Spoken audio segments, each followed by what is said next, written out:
My name is Dr. J Cardinell, and each week I give a leader challenge. And today's challenge is related to our small group lesson entitled Respond. In our lesson, Paul is giving his defense and sharing the gospel before two Roman officials, Festus and King Herod Agrippa II.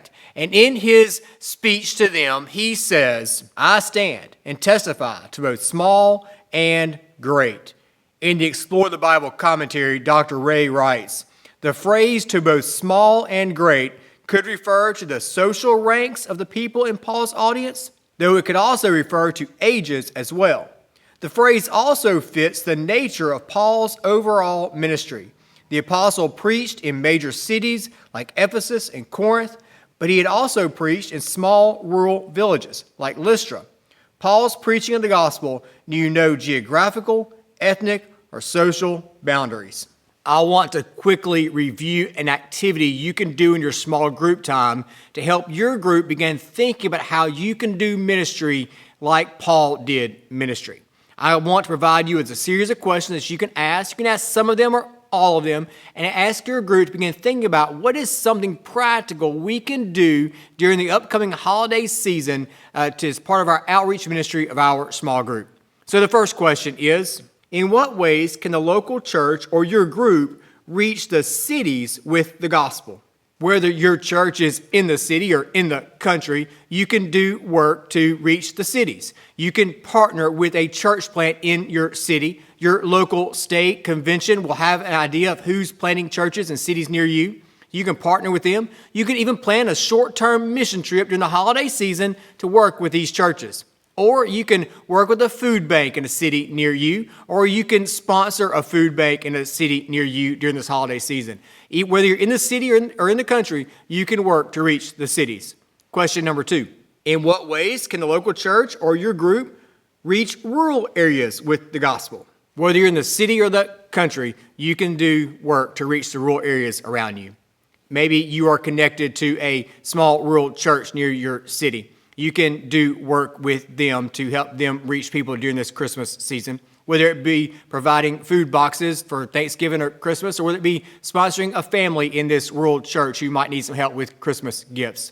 If you want to think more outside the box, whether you're in the city or in the country, you can maybe partner with a church out west in the rural areas there, or up in Appalachia, or maybe even sponsor some disaster relief work in North Carolina right now. We can all do work to reach people in the cities and the countries. But let's look at question number 3.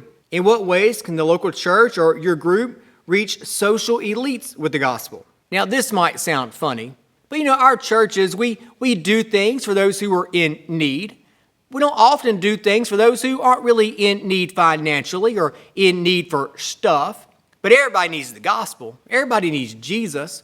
So maybe your church or your group could do things to bless maybe business owners, businessmen and women in your town or your city around you. Folks, maybe you could have a lunch. Or maybe this sounds crazy, but if a local country club is having an event and they're looking for sponsors, they're looking for people to maybe come out and play a round of golf as part of this tournament to raise money, why can't your church be a part of that? Be a witness at those things. And so I encourage you, find ways to reach folks who maybe aren't like you, but maybe we look maybe toward folks who maybe aren't in need of stuff, but are in need of Jesus. And another question, in what ways can your local church or group reach the downtrodden with the gospel? Well, again, we often think about this, especially in the Christmas time. Maybe your group can sponsor someone for a food box during the Thanksgiving or Christmas season. Your church may do that, but your group may know somebody who maybe the church doesn't know about or hasn't been brought to the church. Your group can sponsor them. Maybe even something like a small angel tree type thing. Maybe you know a family who's in need, and maybe they're not advertising the fact they're in need, but you know it. You can sponsor their kids during Christmas and help out a little bit. There are ways to do these type of things to reach the all kinds of folks in our communities. And the last question, in what ways can the local church or our small group reach older and younger people with the gospel? Well, on the church scale, you might offer a health fair for the older folks in your community. Maybe we can't afford to go and do these type of things regularly. You could do that. Your church could also maybe sponsor a local school or an event at the school and partner with the schools to do things. But what can your small group do? Well, your small group can do something on a smaller basis. Maybe you can sponsor a class at the school. This sounds crazy and so simple. But what if your small group called up the local principal and said, hey, we want to provide a party, a holiday party for the third grade class. And you say, all we're going to do is we're going to come, cake, all this stuff, we're just going to do that. That's all we're going to do. We just want to build relationships with those people and that teacher in that class. You can do that. You can maybe do something at the nursing home. There's nothing wrong with a small group saying, we're going to go to the nursing home. We're going to have a Christmas party at the nursing home. They would let you do it, I'm sure, and your group would probably enjoy it. There are all kinds of ways that we can do big things as a church and normal-sized things as a small group. So I encourage you to begin thinking now how you can be like Paul and stand and testify to both small and great.